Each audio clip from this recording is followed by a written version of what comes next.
Everton. Oh, Everton. This is literally... We were handing you the best chance in, 20 years to beat us at Anfield. You line up with your strongest lineup that you possibly could have. I'm pretty sure that is correct. Maybe there were some players on the bench that they could have had. I'm going to get the stats up and the lineups and all that up on my iPad and that. But honestly, that's your best chance that you could have had to have beaten Liverpool. I don't know the last time Everton beat us. Last time at Anfield, I think it was 99. Correct me if I'm wrong, right? But you look at the lineup that we put out, and I'm going to go through both lineups. I'm going to go through Everton's first, and then I'll go through ours afterwards, right? I'm pretty sure we set up in a 4-3-3, but their lineup was as follows. Jordan Pickford, right? Seamus Coleman, Holgate, Mina, Lucas Digne, or Hadine, however you say his name, Sidibe, Sigurdsson, Schneiderlin, Theo Walcott, Richarlison, Dominic Calvert-Lewin, right? Pretty much you'd see that lineup, or something similar to it, maybe Bernard instead of Walcott. You'd see that lineup in a Premier League game. Any Premier League game for Everton, you would see that sort of lineup, right? Now, our lineup, Adrian, no problems whatsoever, and don't get me wrong, I have absolutely no problems with the team that we put out today. A lot of people did.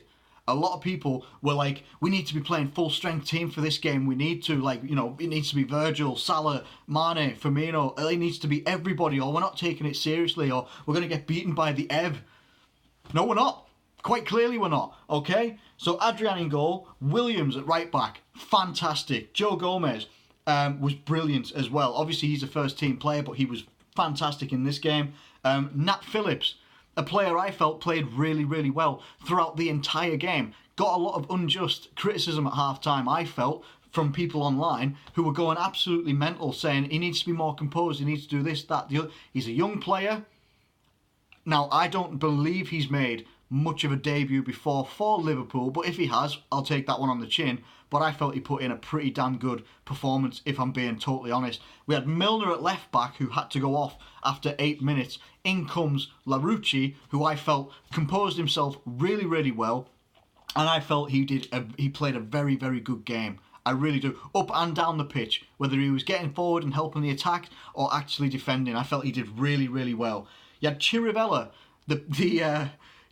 he's the perennial youth player who's always been there with Liverpool. And to be honest, I actually felt that this was one of his best games he's had in a Liverpool shirt. He is, in my opinion, he put in a very mature performance and played very well alongside the midfielders that he was with, which were Adam Lallana, who once Milner went off was the recognised senior player, and I felt he did really well. I've got a lot of... I haven't given him stick, but obviously his injury record has taken him out of the spotlight for Liverpool of recent times and in recent years. But he's still got quality in him, and he's still a good quality player as well. And he showed that today by leading those younger lads, being the calm and composed older head in the squad. And he did really well. He put in a very good battling performance as well. For such what looks like a small player, or like a small statured player, he played really well, quite physical as well. Curtis Jones, obviously the match winner, got man of the match as well. That lad's work rate is just incredible. His skill and technique is fantastic. That goal, and I will come on to why I think it could have been saved by another goalkeeper, let's just put it that way. But all credit to him for creating a chance basically out of nothing. Taking it, looking at it, and just going, you know what, I'm going to go for it. I've got the skill, I've got the technique to at least get this on target.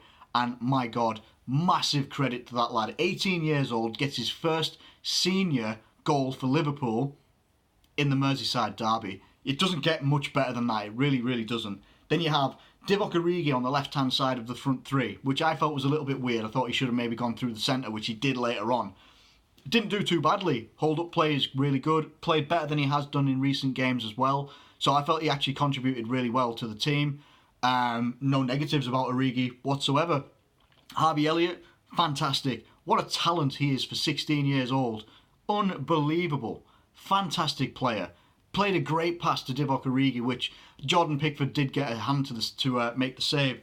But brilliant. Nice reverse pass to put Origi in on goal, which could have been offside, but hey, it's one of those. And then Minamino makes his debut. And to be honest with you, there's a lot of criticism coming in for him already. Come on, guys. Please. We've got to show these guys support. It's his first game in a Liverpool shirt, and in my honest opinion, I don't think he did anything wrong.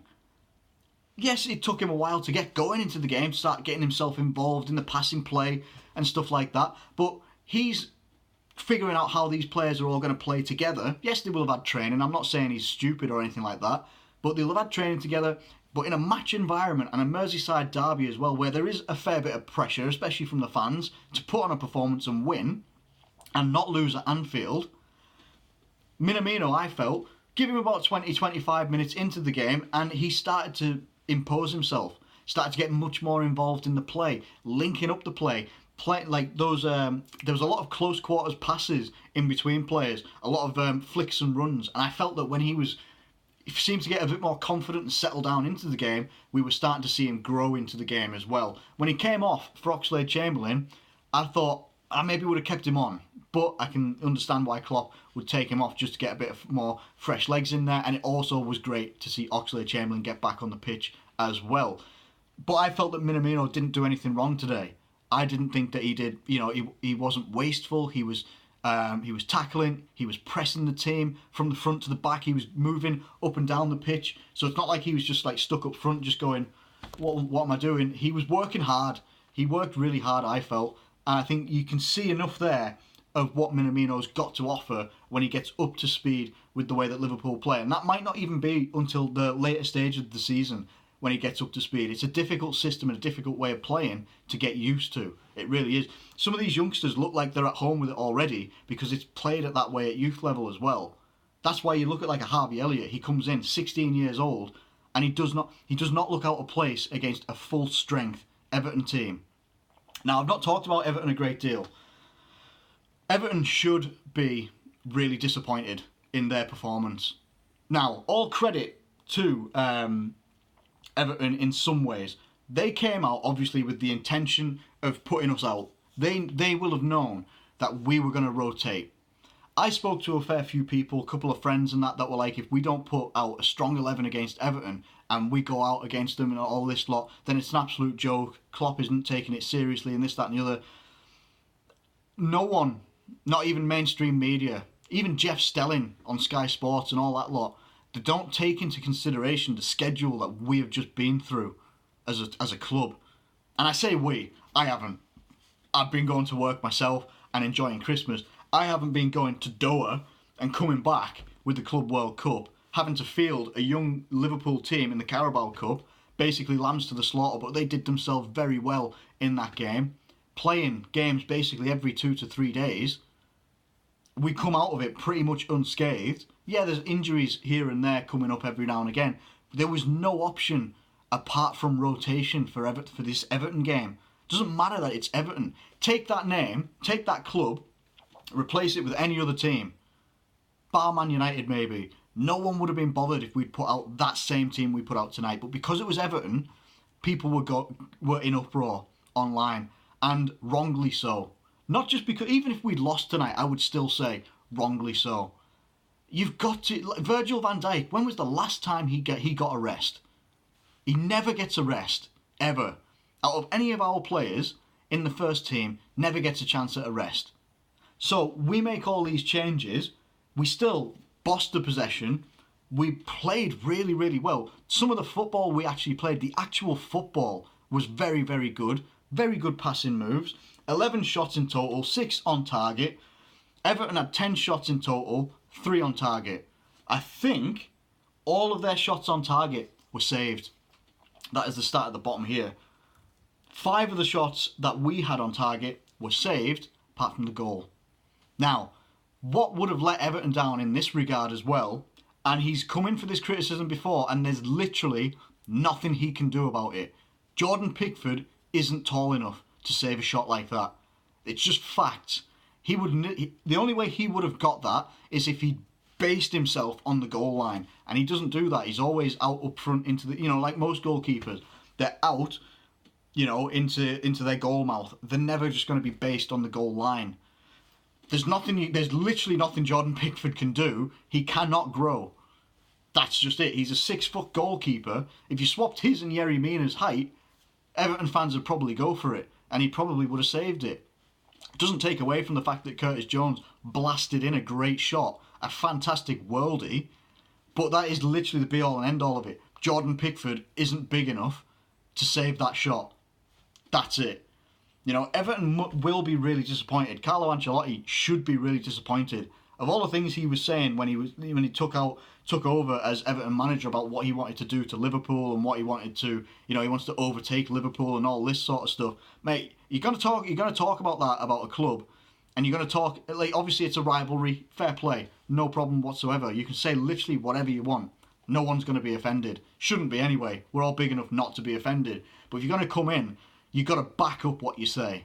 And you haven't. Your team has been beaten, majority-wise, by a team filled with kids, a couple of experienced players, and a debut in Minamino. There's nothing more to say than that. I am so proud of this Liverpool team. People obviously turn around saying, oh, Liverpool reserves and youth team have beaten Everton. In part, they're right. They are. There's no two ways about it. In part, they are right. Some people saying Everton should be ashamed. It's not that they should be ashamed. It's that they should learn to shoot anywhere that Adrian wasn't. Be all and end all. Liverpool win the Merseyside derby. We are still unbeaten at Anfield this season, and we go into the next stage of the FA Cup. Whereas Everton will be fighting for, don't know. This was the big one for them. I really felt that this was the big one for Everton. This wasn't the big one for us. So, yeah, we get another fixture coming up at some point in the future. Let me know what your thoughts are in the comments below anyway. Did you enjoy that one? Because I certainly did. Even when it was 0-0, if that game had finished 0-0, I would have been impressed by the performance that we put in. But let me know what your thoughts are in the comments below. Thank you ever so much for watching this video. If you have enjoyed it, please do like it and subscribe if you're new around here. Thank you once again, and I'll catch you later.